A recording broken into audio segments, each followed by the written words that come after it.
Что, друзья, операция по демонтажу чугунного тройничка окончена. Все прошло достаточно успешно.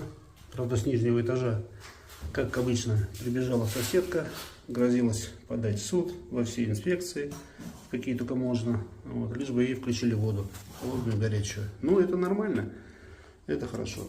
Все, друзья, дальше двигаемся.